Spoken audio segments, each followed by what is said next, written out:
स्वागत है आपका। आप देख रहे हैं इंडिया टीवी। मैं हूं आपके साथ प्रिया सिंह सोमवंशी और वक्त हो चला है राजधर्म का।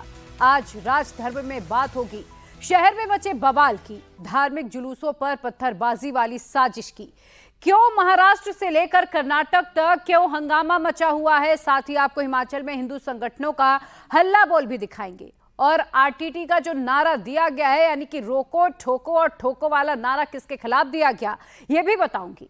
साथ ही आपको यह भी दिखाएंगे कि तिरुपति की अधर्मी साजिश किसकी है, किसने हिंदुओं की आस्था के साथ खिलवाड़ किया है, किसने भगवान के भोग में चर्बी वाले लड्डू की साजिश रची। ये सब मैं आपको विस्तार से दिखाऊंगी। लेकिन सबसे पहले बात तिरुपति मंदिर के प्रसादम को लेकर मचे बवाल की कर लेते हैं। तिरुपति मंदिर का नाम आप सबने यकीनन सुना होगा। देश में शायद ही कोई ऐसा व्यक्ति होगा जिसने तिरुपति बालाजी का नाम ना सुना हो। देश ही नहीं बल्कि तिरुपति मंदिर में दुनिया भर में मशहूर है और देश दुनिया से श्रद्धालु यहां पर पहुंचते हैं। इसकी गिनती दुनिया के सबसे लोकप्रिय और अमीर धर्म स्थलों में से है। यहां हर रोज करीब 80,000 श्रद्धालु दर्शन के लिए पहुंचते हैं। भगवान वेंकटेश्वर स्वामी के दर्शन करते हैं, प्रसाद में लड्डू चढ़ाते हैं। अब तिरुपति मंदिर के लड्डू प्रसादम की पवित्रता और शुद्धता को लेकर ही पूरा विवाद खड़ा हो गया। एक ऐसा विवाद जिससे करोड़ों हिंदुओं की आस्था को ठेस पहुंची है। आंध्र प्रदेश के मुख्यमंत्री ने एक ऐसा खुलासा किया कि जिससे आंध्र प्रदेश की राजधानी में भूचाल मच गया है। चंद्रबाबू नायडू की सरकार ने पिछली सरकार यानी कि जगन मोहन रेड्डी की सरकार पर बड़े गंभीर आरोप लगाए हैं, जिसमें यह कहा गया कि जगन रेड्डी की सरकार के दौरान प्रसादम में मिलने वाले लड्डू में जानवरों की चर्बी मिलाई जाती थी। इस बात का भी दावा किया गया कि नेशनल डेयरी डेवलपमेंट बोर्ड ने जांच में इस बात की पुष्टि की है। इसमें फिश ऑयल यानी कि मछली के तेल भी मिले हैं और ये बहुत गंभीर आरोप चंद्रबाबू नायडू ने जगन मोहन रेड्डी को लेकर लगाए हैं। वेंकटाद्रि समस्थानम ब्रह्मांडे नास्ति किंचन वेंकटेश समो देव न भूतो न भविष्यति। आगम शास्त्र में भगवान तिरुपति बालाजी के बारे में ये वर्णन किया गया है, जिसका अर्थ यह है कि ब्रह्मांड में ऐसा मंदिर कहीं नहीं है और भगवान बालाजी जैसे न भूतकाल में थे न भविष्य में होंगे। ऐसे मंदिरों में श्रद्धालुओं की संख्या का अंदाजा आप लगाइए।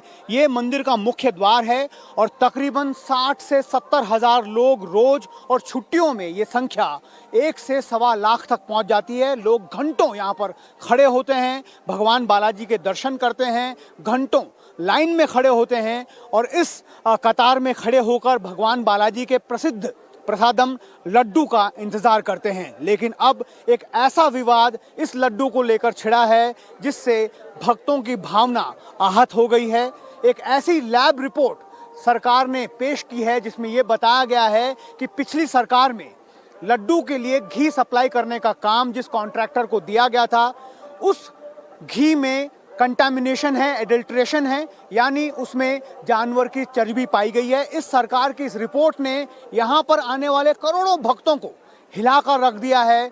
लोग ये कह रहे हैं कि उनके आस्था के साथ खिलवाड़ हुआ है, क्योंकि जिस श्रद्धा और भक्ति मनोभाव के साथ वो भगवान बालाजी के दर्शन करने आते हैं, भगवान का प्रसाद पाने आते हैं, और जब उन्हें ये पता चलता है कि इसमें मिलावट की गई है तो वाकई में ये बहुत ही ज़्यादा चौंका देने वाली, बहुत ही ज़्यादा दिल को डरा देने वाली बात है। आप एक बार फिर देखिए, ये भगवान बालाजी का मुख्य द्वार है जहां पर आपको लाइन में खड़े हुए लोग नजर आएंगे। ये जो यहाँ पर आप केजेस देख रहे हैं, ये एक व्यवस्था की गई है ताकि लोग बिना किसी परेशानी के यहाँ से दर्शन कर सकें और उसके बाद जाकर भगवान का प्रसाद पा सकें। जिस तरह का विवाद ये सामने खड़ा हुआ है, खुद जो राज्य के मुखिया हैं, मुख्यमंत्री चंद्रबाबू नायडू, उन्होंने ये कहा है कि जो टेस्ट रिपोर्ट के लिए सैंपल्स यहाँ से भेजे गए थे, जो एक प्राइवेट कॉन्ट्रैक्टर के थे, उसमें चर्बी पाई गई है। हालांकि उस रिपोर्ट के आने के तुरंत बाद उस कॉन्ट्रैक्टर को यहाँ से हटा दिया गया है। एक बार फिर जो कर्नाटका मिल्क फेडरेशन, जो नंदिनी घी जिससे सदियों से यहाँ पर लड्डू बनाए जाते हैं, उस कर्नाटका मिल्क फेडरेशन को वापस यहाँ पर कॉन्ट्रैक्ट दे दिया गया है और हाल ही में वहाँ से लड्डू बनाने का काम भी शुरू कर दिया गया है। अब देखिए, हमारे पास एनडीडीबी यानी कि नेशनल डेयरी डेवलपमेंट बोर्ड की वो रिपोर्ट है जिसमें ये दावा किया गया है कि जिस घी से लड्डू बनाया जा रहा था उसमें जानवर की चर्बी, फिश ऑयल का इस्तेमाल किया गया था, वो मिलावटी था। अब आपको मैं रिपोर्ट की कॉपी दिखाऊंगी जिसकी जांच में खुलासा हुआ है कि इन लड्डुओं में जिस घी का इस्तेमाल हो रहा था वो मिलावटी था। इसमें फिश ऑयल यानी कि मछली का तेल था, गौ मांस की चर्बी से बना घी भी था, लार्ड यानी कि सुअर की चर्बी का इस्तेमाल भी हो रहा था। और अगर इस रिपोर्ट में सच्चाई है तो ये करोड़ों हिंदुओं की भावना के साथ खिलवाड़ किया गया है। रिपोर्ट में प्रसादम लड्डू में सोयाबीन, सूरजमुखी, जैतून, रेपसीड, अलसी, गेहूं के बीज, मक्का के बीज, कपास के बीज, नारियल और पाम कर्नेल वसा, पाम ऑयल भी पाया गया, यानी कि ये पूरी तरह से मिलावटी है। प्रसादम को बनाने में जिस शुद्धता का ख्याल रखा जाना चाहिए थी वो शुद्धता यहाँ पर नहीं रखी गई है। नेशनल डेयरी विकास बोर्ड ने जांच किया है, जो सैंपल लिए गए थे जांच के लिए, उसी सैंपल की जो जांच रिपोर्ट आई है उसमें ये बातें सामने आई है कि फिश ऑयल यानी कि मछली का तेल पाया गया, बीफ टैलो गौमांस की चर्बी मिली है, लार्ड यानी कि सुअर की चर्बी मिली है और इसके अलावा कई ऐसे अनाज भी मिले हैं जो प्रसाद के वक्त इस्तेमाल नहीं किए जाते हैं।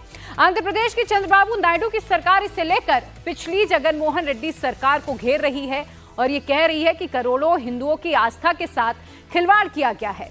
भगवान बालाजी के भोग में जो लड्डू लगाए गए उसमें फिश ऑयल यानी कि मछली का तेल मिला है, बीफ टैलो यानी कि गाय की चर्बी से बनी घी और सुअर की चर्बी का इस्तेमाल किया गया है। That animal fat was used. Tirupati Tirumala Devasthanam में इस्तेमाल होने वाले घी में एनिमल फैट है। हमने वहां से सैंपल लिए थे। उन्हें national dairy development board Gujarat की लैब में भेजा गया।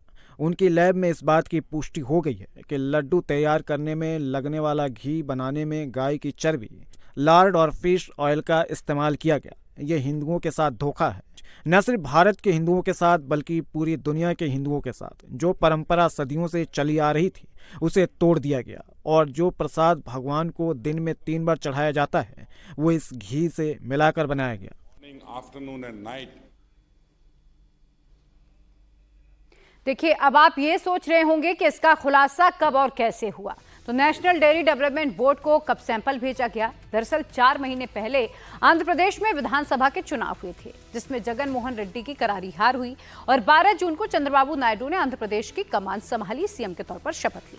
नायडू सरकार के गठन के बाद 9 जुलाई को तिरुपति मंदिर बोर्ड ने घी के सैंपल को जांच के लिए भेजा। एक बार मैं आपको पूरी टाइमलाइन बता देती हूँ कि कैसे खुलासा हुआ, कब जांच के लिए भेजा गया, तिरुपति प्रसादम में चर्बी कांड का खुलासा कैसे हुआ। तो 12 जून को चंद्रबाबू नायडू की सरकार बनी, जगन मोहन रेड्डी की हार हुई थी। 9 जुलाई की बात है, मंदिर ट्रस्ट ने जांच के लिए सैंपल भेजा।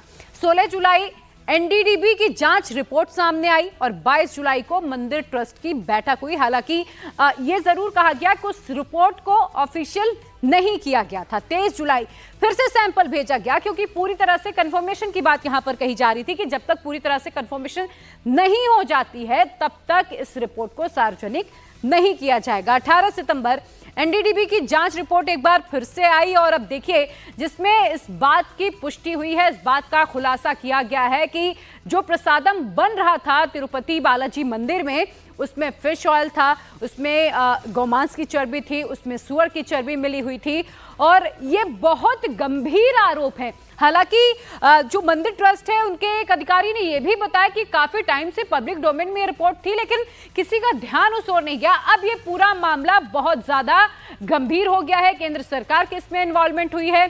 स्वास्थ्य मंत्री जेपी नड्डा ने इस पूरे मामले को लेकर रिपोर्ट भी मांगी है कि आखिर प्रसादम में किस तरह से हेरफेर की जा रही थी। हालांकि चंद्रबाबू नायडू की ओर से यह जरूर बताया गया है कि जिस कंपनी के साथ जगन मोहन रेड्डी सरकार ने कॉन्ट्रैक्ट किया था, यानी कि जहां से घी लिया जा रहा था, फिलहाल उसे ब्लैक लिस्टेड कर दिया गया है और नए कॉन्ट्रैक्टर को अब प्रसादम का कॉन्ट्रैक्ट दे दिया गया है। यानी कि अब घी की सप्लाई किसी दूसरी जगह से हो रही है। लड्डू की पवित्रता का पूरा ख्याल रखा जा रहा है, यह दावा चंद्रबाबू नायडू की ओर से किया गया है। तिरुमला लड्डू गुड़ा तिरुपति बालाजी लड्डू में भी मिलावट की गई। मुझे आश्चर्य हो रहा है कि इतनी बार शिकायत भी की गई लेकिन ध्यान नहीं दिया गया। बालाजी की पवित्रता को नुकसान पहुंचाया। उनका काम बहुत ही दुर्भाग्यपूर्ण रहा। अन्न प्रसादम में भी फूड स्टैंडर्ड की अनदेखी की गई। भगवान को समर्पित किए जाने वाले प्रसाद के लिए इस्तेमाल में लाई जाने वाले सामग्री की गुणवत्ता के साथ समझौता किया गया। ये बताते हुए दुख होता है कि प्रसाद में घी के बदले एनिमल फैट का उपयोग किया गया। अब हमने प्रसाद की गुणवत्ता पर काम करना शुरू किया है। प्रसाद बनाने के लिए शुद्ध घी का इस्तेमाल किया जा रहा है। भगवान बालाजी हमारे राज्य में है, ये हमारी खुशकिस्मती है। दुनिया भर से लोग यहाँ पहुँचते हैं। ऐसे में हमें तिरुपति की पवित्रता का पूरा ध्यान रखना होगा। వెంకటేశ్వర స్వామి మన రాష్ట్రంలో ఉండడం देखिए, तिरुपति लड्डू विवाद को लेकर मचे घमासान के बीच अब केंद्र सरकार भी अलर्ट हो गई है। केंद्रीय स्वास्थ्य मंत्री और बीजेपी के राष्ट्रीय अध्यक्ष जेपी नड्डा का बयान सामने आया है। केंद्रीय स्वास्थ्य मंत्री जेपी नड्डा ने तिरुपति प्रसादम विवाद पर कहा कि वो इस बारे में सीएम चंद्रबाबू नायडू से बात कर रहे हैं। उनका कहना है कि रिपोर्ट की जांच करने के बाद ही एक्शन लिया जाएगा। साथ ही उन्होंने इसकी जांच एफएसएसएआई से भी कराने की बात कही है। जैसे ही ये खबर मुझे मिली, मैंने चंद्रबाबू नायडू जी से बात की, उनसे मैंने डिटेल उसकी ली है और मैंने उनको कहा है कि आप तुरंत एक जो आपके पास अवेलेबल रिपोर्ट है वो रिपोर्ट आप मुझे भेज दें। उस रिपोर्ट को मैं एग्जामिन भी करूंगा, स्टेट रेगुलेटर से भी बातचीत करूंगा, उनका क्या कहना है उसको भी जानूंगा।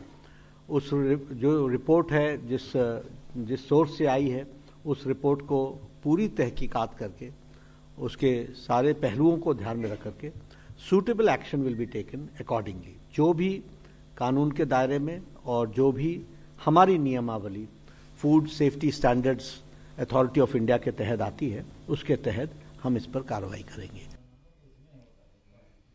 तिरुपति प्रसादम को लेकर पूर्व सीएम जगन मोहन रेड्डी सवालों के घेरे में आ गए। अब आप ये सोच रहे होंगे कि जगन मोहन रेड्डी की आखिर भूमिका क्या है, तो आइए अब इसके बारे में भी मैं आपको विस्तार से बता देती हूँ। दरअसल जुलाई 2023 से पहले मंदिर ट्रस्ट को घी की जो सप्लाई है वो कर्नाटका कोऑपरेटिव मिल्क फेडरेशन यानी कि केएमएफ द्वारा की जाती थी, लेकिन सरकार इसकी कम कीमत दे रही थी, जिसकी वजह से सप्लाई देने से इंकार कर दिया गया। जिसके बाद जगन मोहन रेड्डी की सरकार ने जुलाई 2023 में 5 कंपनियों को घी सप्लाई का ठेका दे दिया। उसी घी से लड्डू बन रहे थे जिसमें जानवर की चर्बी मिली हुई है, जिसे लेकर विवाद बढ़ गया है। तिरुमाला मंदिर के पूर्व पुजारी रमण दीक्षितुलु का यह दावा है कि प्रसादम में गड़बड़ी की शिकायत वो पहले भी कर चुके थे, लेकिन अधिकारियों और ट्रस्ट बोर्ड के अध्यक्ष ने इस बात पर ध्यान नहीं दिया। Since last 5 years, there has been a decrease in the quality of the laddus, the taste of the laddus, the shelf life of the laddus. And I had been complaining about this to the then executive officer and the then board chairman about this, and also about the quantity of prasadams prepared to be offered to the god. We have got a separate manual called Dittam, prescribing the quantity of prasadams to be offered to the god on different times of the day, on different occasions, on different festivals, and on different days of the week also. But this was not followed, and it has been changed according to the will and pleasure of the officers without consulting the Agama experts like me or hereditary priests like me. And I was also complaining about these things. And they were changing the food offering timings also to the god. I was doing a lone fight. But after the government changed, these things surfaced, and a lot of people were complaining about the quality of laddus. So the government took a serious view of this, and then sent the ghee for lab testing, and the results came out, which were shocking, horrible, and very, very distressing to the devotees. Tirupati मंदिर के प्रसादम में चर्बी के इस्तेमाल को लेकर केंद्रीय मंत्री गिरिराज सिंह का भी बड़ा बयान सामने आया है। वो इसमें सीबीआई जांच की मांग कर रहे हैं। दरअसल 2 साल पहले वो तिरुपति गए थे, तब उनके पास मत्स्य और पशुपालन मंत्रालय की जिम्मेदारी थी। जिस एनडीडीबी में जांच की गई है वो भारत सरकार की इकाई है और वो पशुपालन मंत्रालय के अंतर्गत ही आता है। गिरिराज सिंह ने भी दावा किया है, वो 2 साल पहले तिरुपति बालाजी के दर्शन के लिए गए थे, तो बताया गया कि 320 रुपए किलो घी मिलता है। तभी उन्होंने कहा था कि इतनी सस्ती घी तो कभी मिल ही नहीं सकती। वे इसके पीछे कोई बड़ी साजिश बता रहे हैं। एक बार उनकी बात सुनिए आप। तिरुपति का प्रसादम का जो मामला आया है, अब मुझे लगता है कि इसमें अब सीबीआई की जांच की आवश्यकता है। मैं 2 साल पहले तिरुपति गया था। सिरजा करके एक वहाँ महिलाओं की बड़ी गठ है, 3 लाख महिलाओं की। वो फार्मर प्रोड्यूसर कंपनी बना के रखा, उनसे वो घी नहीं लेते थे और पता किया कि वो घी कहते हैं कि मुझे बहुत कम दाम में मिलता है। तो 320 रुपये में घी कभी मिल ही नहीं सकता, वो चर्बी का ही घी हो सकता। दूसरा पक्ष है केवल घोटाले का नहीं बल्कि हिंदू धर्म को भ्रष्ट करने का, क्योंकि वाईएसआर सबसे बड़ा क्रिश्चियन कन्वर्जन में हिंदुओं का करवाने का काम किया था। तो वो कहीं साजिश तो नहीं कि हिंदू धर्म को खत्म करना, और इसलिए इसकी सजा कोई मिलावटी सजा नहीं केवल होनी चाहिए बल्कि जो लोग इसके मुख्य दोषी हैं उनको फांसी की सजा होनी चाहिए, जिससे कभी कोई हिंदू धर्म पर खतरा करने की कोशिश ना करे। वहीं अब इस पूरे मामले को लेकर आंध्र प्रदेश के डिप्टी सीएम पवन कल्याण का बयान भी सामने आया। पवन कल्याण अब राष्ट्रीय स्तर पर सनातन धर्म रक्षा बोर्ड के गठन की मांग कर रहे हैं। उन्होंने सोशल मीडिया प्लेटफॉर्म एक्स पर लिखा कि पिछली सरकार के कार्यकाल के दौरान तिरुपति बालाजी प्रसाद में पशु में मछली का तेल, सुअर की चर्बी और बीफ वसा मिलाए जाने की बात सामने आई है। संज्ञान में आने से हम सभी अत्यंत विक्षुब्ध हैं, दुखी हैं। तत्काल वाईसीपी सरकार द्वारा गठित टीडीपी बोर्ड को इस सवालों के जवाब देने होंगे। इस संदर्भ में हमारी सरकार हर संभव सख्त कार्रवाई करने के लिए प्रतिबद्ध है, लेकिन ये समूचा प्रकरण मंदिरों के अपमान, भूमि संबंधी मुद्दों और अन्य धार्मिक प्रथाओं से जुड़े हुए कई मुद्दों पर चिंतनीय प्रकाश डालता है। और अब ये समय आ गया है कि पूरे भारत में मंदिरों से जुड़े सभी मुद्दों पर विचार करने के लिए राष्ट्रीय स्तर पर अविलंबित सनातन धर्म रक्षा बोर्ड का गठन किया जाए। सभी नीति निर्माताओं, धार्मिक प्रमुखों, न्यायपालिका, आम नागरिकों, मीडिया और अपने अपने क्षेत्रों के अन्य सभी दिग्गजों द्वारा राष्ट्रीय स्तर पर एक सार्थक बहस होनी चाहिए। मेरा ये मानना है कि हम सभी को किसी भी रूप में सनातन धर्म के अपमान को रोकने के लिए अविलंब एक साथ आना चाहिए, कदम उठाना चाहिए। तिरुपति में रोजाना करीब 80,000 लोग भगवान बालाजी के दर्शन के लिए देश दुनिया से आते हैं। हर रोज करीब 3.5 लाख लड्डू तैयार होते हैं, लेकिन जो तिरुपति तिरुमाला देवस्थानम की देखरेख में तैयार होती है, अब जब लड्डू में चर्बी का मामला सामने आया तो भक्तों में खासी नाराजगी भी देखने के लिए मिल रही है। ये जो मौजूदा सरकार है उन्होंने लैब में टेस्ट करवाया है और टेस्ट में ये पता चला है कि उसमें एनिमल फैट हो सकता है। पिछली गवर्नमेंट जो थी जगन मोहन रेड्डी की, उन लोगों ने किसी और को ठेका दिया था, उसमें ये गड़बड़ी हुई ऐसा कह रहे हैं। हाँ, हमने वो टेस्ट कर दी ना वो प्रसाद, तो वैसा तो कुछ नहीं लगा, चर्बी नहीं लगी हमें, वो तो घी का ही लड्डू लगा है। वैसा आपको ऐसी खबर पता चलती है तो दुख होता है, क्योंकि भगवान बालाजी के मंदिर में ऐसी खबर से दुख तो जरूर होता है सर जी। लेकिन घी हमेशा हम खाते हैं घर पे, तो लड्डू जब हमने खाया तो कोई ऐसा अलग कुछ लगा नहीं, सही लड्डू सही है, टेस्ट तो कोई नहीं लग रही। आपको क्या लगता है सर जब ऐसी खबर आती है तो? ऐसे देखिए, हाँ अभी तो क्वालिटी मेंटेन कर रहे हैं, previously quality is not there, अभी तो फिलहाल ठीक हो गया सभी, पूरा सभी फैसिलिटीज भी एकदम इस पे आ गए, सब कुछ वापस ट्रैक पे आ गया, आपको आ गए सभी, कोई प्रॉब्लम नहीं है। आपको क्या लगता है सर जब ये खबर पता चली कि लड्डू में मिलावट हुई है, घी में मिलावट हुई है, तो आपको दिल दुखता है? बहुत दुखा सर। एक्चुअली हम लोग रेगुलर आते हैं हम लोग यहाँ पर टेम्पल को, मगर लास्ट 5 इयर्स में थोड़ा डिफरेंस तो है, 100% डिफरेंस तो है। ऑलरेडी हम लोग 100% जाके आया अभी, सो इसका पहले को अभी को डिफरेंस है। सो लड्डू में भी टेस्ट में डिफरेंस आया, सो अभी चेक करना है लड्डू कैसा है। सो ये हमारा इमोशन है, तिरुपति बोले तो हमारा इमोशन है, जो हिंदुओं का सबका इमोशन है। इससे इन लोग खेल लिया, ये पॉलिटिकल वाले पूरा खेल लिया।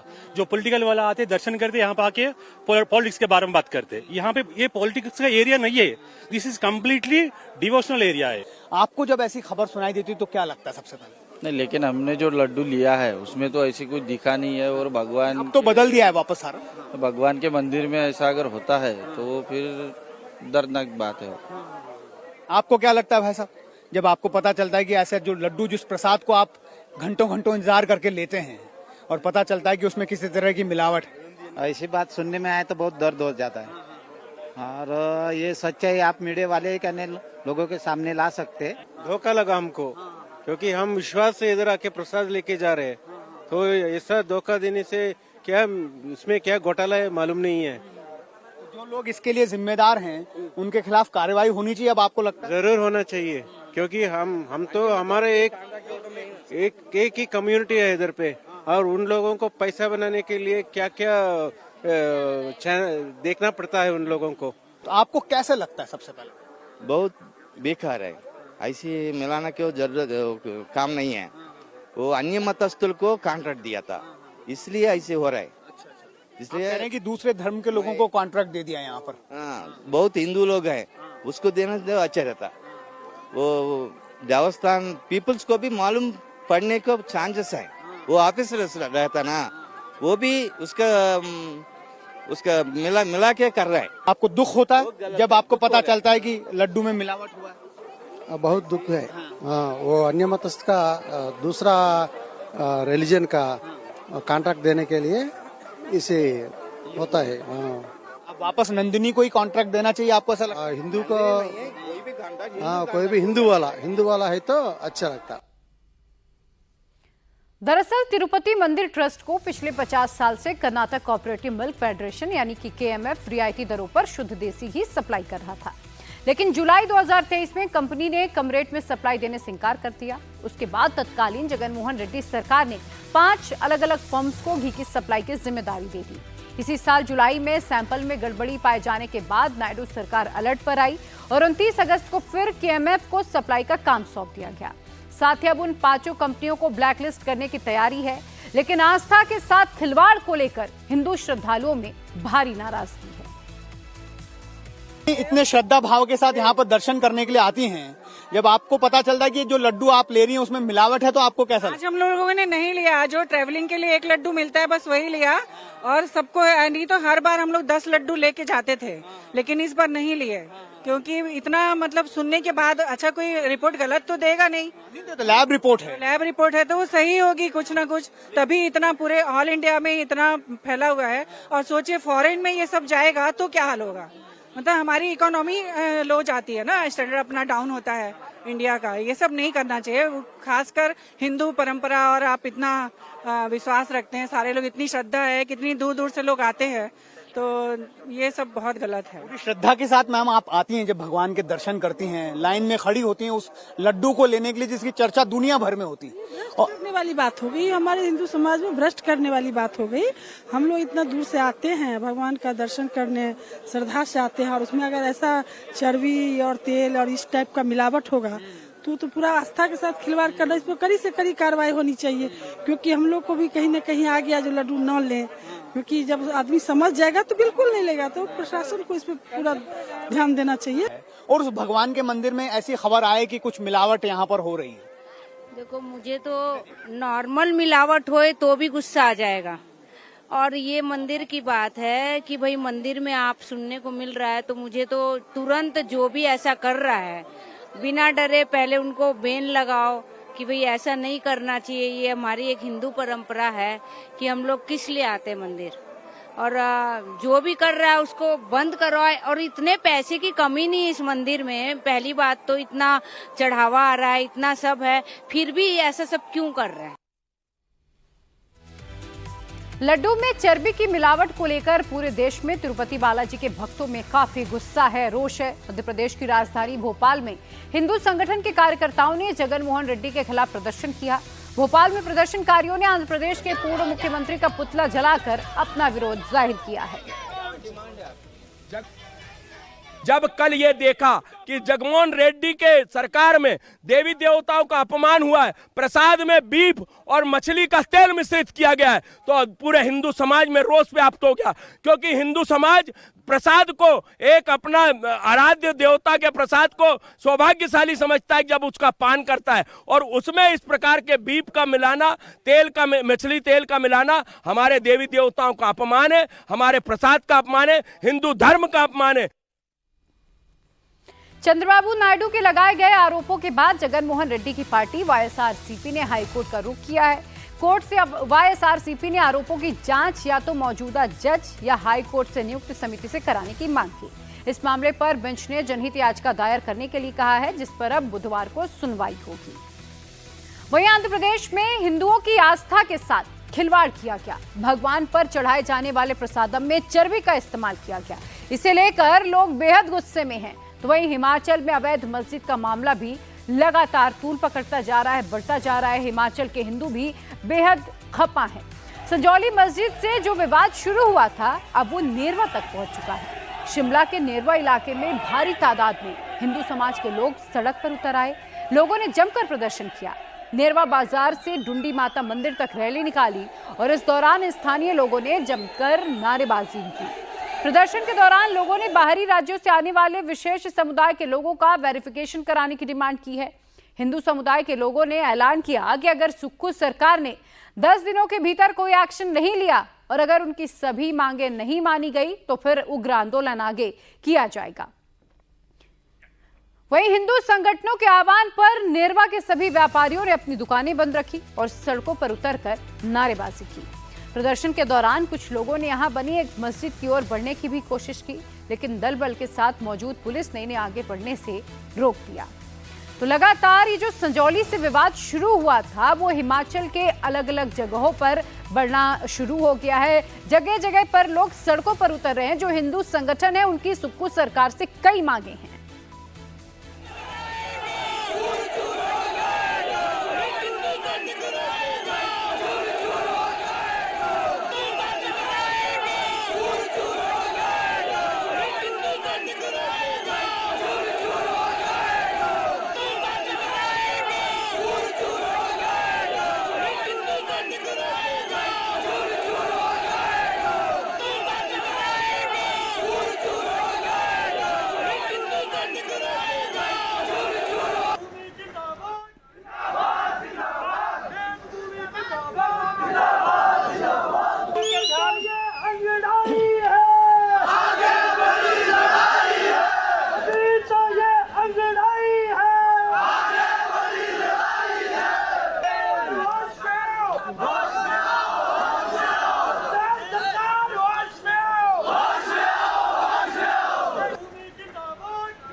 शिमला से करीब 111 किलोमीटर दूर हुए प्रदर्शन में हिंदू संगठनों ने कई बड़े फैसले लिए। हिमाचल में रह रहे अवैध घुसपैठियों का सामाजिक बहिष्कार करने का फैसला किया गया है।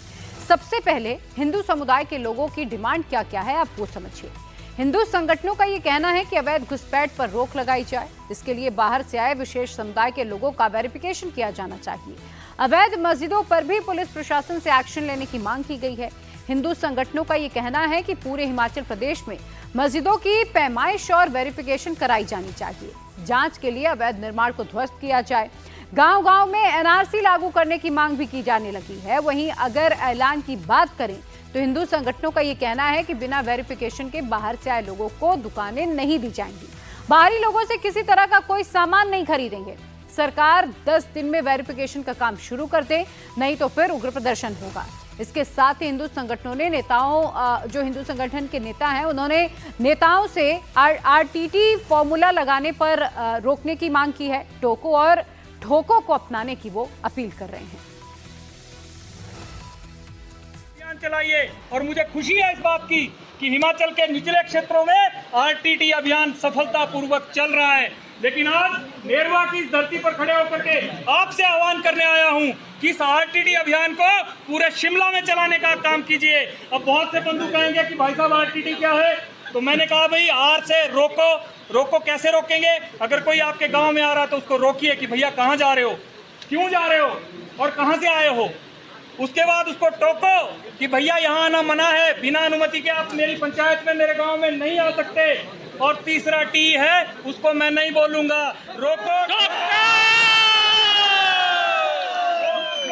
वो आप सब समझदार है कि रोक को रोकने और टोकने का काम हो जाए। अगर फिर भी कोई ना माने तो उसके साथ क्या करना है?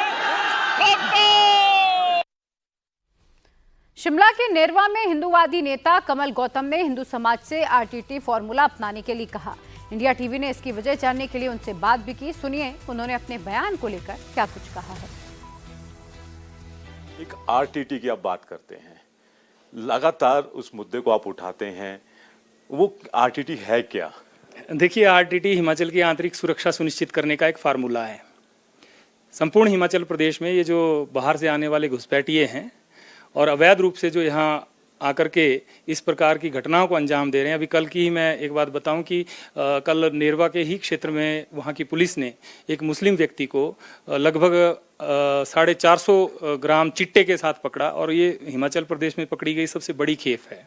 तो इस प्रकार की घटनाएं जो हो रही हैं और योजनाबद्ध तरीके से हमारी जो हिंदू युवा पीढ़ी है उसकी नसों में जो जहर घोलने का जो काम किया जा रहा है इन लोगों के द्वारा, और जिस प्रकार से ये षड्यंत्र चल रहे हैं ताकि हमारी पीढ़ी जो है वो कमज़ोर हो जाए और हम किसी भी संघर्ष के काबिल ना बचें यहाँ पर, तो उन सारे षड्यंत्रों को रोकने के लिए और जो हमारी माताओं बहनों और बच्चियों का सम्मान है उसकी सुरक्षा के लिए आरटीटी का आह्वान मैंने पिछले वर्ष चंबा से दिया था। जब मनोहर की हत्या हुई थी, चंबा में एक बहुत बड़ी रैली हुई थी जिसमें 20 से 25 हज़ार लोगों ने वहाँ सम्मिलित हुए थे लोग, तो वहाँ मैंने ये आरटीटी का आह्वान किया था पूरे। है क्या आरटीटी? आरटीटी में जब भी कोई व्यक्ति, बाहरी व्यक्ति बिना किसी पहचान के पंजीकृत होने के बिना जो है या अपनी पहचान छुपा करके जब कोई हमारे किसी गांव में पंचायत में आता है तो वहाँ पर जो वहाँ का स्थानीय युवा है, वहाँ के स्थानीय लोग हैं, उनसे मैंने आह्वान किया है कि उसको रोकिए, आर से रोकना, और रोक करके उसको पूछिए कि भैया आप कहाँ जा रहे हो, कहाँ से आए हो और क्यों जा रहे हो।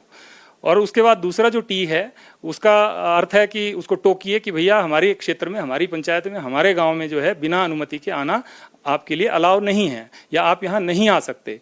और तीसरा जो टी है वो जब ये दोनों आर और टी जब काम ना करें तो उस तीसरे टी का प्रयोग उसके बाद होता है। वो मैं नहीं, उसके ऊपर मैं नहीं बोलना चाहूंगा। वो कार्यकर्ता तो खुले मन से बोलते हैं, मैं उसके ऊपर नहीं बोलना चाहूंगा। हिंदू समाज, हिमाचल का हिंदू समाज समझता है और उनको उसका उपयोग करना भी भली भांति आता है। उसी का परिणाम है कि आज हिमाचल से सफाई अभियान मैं बोल देता हूँ। अब टी जो आखिरी टी था उसका, जो कल मैं आपका वीडियो सुन रहा उसमें आ रहा था कि टी से ठोको। जब आपने सुन ही लिया है तो निश्चित तौर पर हिमाचल का युवा और हिमाचल का समाज इसको समझता है और वो अच्छे ढंग से इसका इम्प्लीमेंटेशन जो है धरातल पे कर रहा है। हिमाचल प्रदेश में अवैध मस्जिद को लेकर हिंदू संगठनों का ये पहला हल्ला बोल नहीं है। शिमला के संजौली से शुरू हुआ विवाद का जो किस्सा है वो शहर शहर की अब कहानी बन चुका है। शिमला का संजौली, मंडी, बिलासपुर और अब नेरवा, यहाँ हिंदू संगठनों का विरोध प्रदर्शन लगातार जारी है। हिंदू संगठनों का साफ साफ कहना है कि अगर सुखू सरकार उनकी मांगे नहीं मानती तो आगे और भी ज्यादा बड़े आंदोलन किए जाएंगे, ये चेतावनी दी गई है। हिमाचल प्रदेश में जिन मस्जिदों को लेकर विवाद है अब आप वो जान लीजिए। शिमला की संजौली मस्जिद, जिसके अवैध निर्माण को लेकर उसे गिराने की डिमांड हो रही है। शिमला के ही कुसुमपट्टी मस्जिद भी हिंदू लोगों ने डीसी को ज्ञापन देकर अवैध ढांचा गिराने की मांग की। मंडी की जेल रोड वाली मस्जिद को लेकर भी हिंदू संगठनों के विरोध के बाद नगर निगम का एक्शन भी तेज हो गया। वहां नगर निगम ने मस्जिद के बिजली पानी के कनेक्शन को काट दिया है। जमीन का लैंड रिकॉर्ड मस्जिद के नाम है, बस कुछ कब्जा पीडब्ल्यूडी की जमीन पर है, जिसको डिमार्केशन के बाद तोड़ा गया। इसके अलावा बिलासपुर भी, जहां बिलासपुर में जामा मस्जिद को लेकर लोगों का विरोध प्रदर्शन हुआ है। मस्जिद का अवैध ढांचा गिराने की मांग लोगों की ओर से यहां पर की गई है। हिमाचल में मस्जिद पर बवाल मचा हुआ है। 10 दिनों की डेडलाइन दी गई है। और चलिए अब आगे बढ़ेंगे, बात होगी बिहार के नवादा की। नवादा में बुधवार को रात करीब 8 बजे महादलित बस्ती में आग लगा दी गई। पूरी बस्ती को फूंक दिया गया। ये घर महादलित समाज के मांझी जाति के लोगों का था और आग लगाने का आरोप है नंदू पासवान और उनके समर्थकों पर। इसे लेकर बिहार में जोरदार सियासत हो गई है। इस मामले में पुलिस ने एक्शन भी किया है। मुख्य आरोपी समेत 15 लोगों की गिरफ्तारी इस पूरे मामले को लेकर अब तक हो चुकी है। नवादा अग्निकांड का सच क्या है, ये जानने के लिए इंडिया टीवी की टीम ग्राउंड जीरो पर पहुंची, हकीकत तलाशने की कोशिश की। ये जानने का प्रयास किया कि आखिर मांझी जाति के लोगों का घर क्यों जला दिया गया, जबकि ये पूरा मामला कोर्ट में भी लंबित है। नवादा की जिस दलित बस्ती में आगजनी की घटना हुई थी, वहां अब जिंदगी धीरे धीरे सामान्य करने की कोशिश की जा रही है। लोग खुद से अपने आशियाने को फिर से किसी तरह खड़ा करने की कोशिश कर रहे हैं। यहाँ पर प्रशासन के लोग भी पहुँचे हुए हैं और उन लोगों की तरफ से भी मदद करने की कोशिश की जा रही है। पीने के पानी की व्यवस्था की गई है और इसके अलावा जितने भी घर जले थे उन सबों की एक नंबरिंग कर दी गई है। जैसे यहाँ बस एक ईंट जो बची है उस पर 15 लिखा गया है। अब तक करीब 34 ऐसे घरों की पहचान प्रशासन ने किया है जो इस आगजनी की घटना में पूरी तरह से जहां नुकसान हुआ है, पूरी तरह से घर जहां जल गया। और यहां पर एक टेंट बनाया गया है। चूँकि अब किसी के पास कोई छत नहीं है, कोई झोपड़ी यहाँ बची नहीं है, इसलिए यहाँ पर एक टेंट की व्यवस्था की गई है और इसी टेंट में फ़िलहाल लोग अभी यहाँ रह रहे हैं। इस आगजनी के बाद जो जांच की गई उसमें ये जानकारी आई कि नंदू पासवान नाम का एक व्यक्ति वो इस ज़मीन पर अपना दावा कर रहा है, जबकि यहाँ जो लोग रह रहे हैं उनका अपना दावा है और इस तरह से ये पूरा मामला कोर्ट में अभी लंबित है। और इस बीच जिस तरह से हिंसा और आगजनी की घटना हुई उसके बाद नंदू पासवान समेत 15 जो आरोपी हैं उनको गिरफ्तार कर लिया गया है। कुल 28 लोग इस पूरे मामले में नामजद अभियुक्त बनाए गए हैं और पुलिस की जांच में ये जानकारी आई है कि नंदू पासवान पहले बिहार पुलिस में था, हवलदार के पद से 2015 में रिटायर हुआ। उसका एक बेटा वार्ड पार्षद सदस्य भी है, उसकी जो बहू है वो आंगनबाड़ी सेविका है और अपने इलाके में वो काफ़ी रसूख रखता है, दबंग प्रवृत्ति का है और इससे पहले भी उसने इस तरह की घटना को अंजाम दिया है। इसी जगह रहने वाले लोगों को धमकी दी थी। 1 साल पहले यहाँ फायरिंग की घटना भी हुई थी। तो नंदू पासवान इस पूरे मामले का सबसे मुख्य अभियुक्त है और उसका साथ देने वाले जो गांव के और लोग हैं उन सबों को भी गिरफ्तार किया गया है और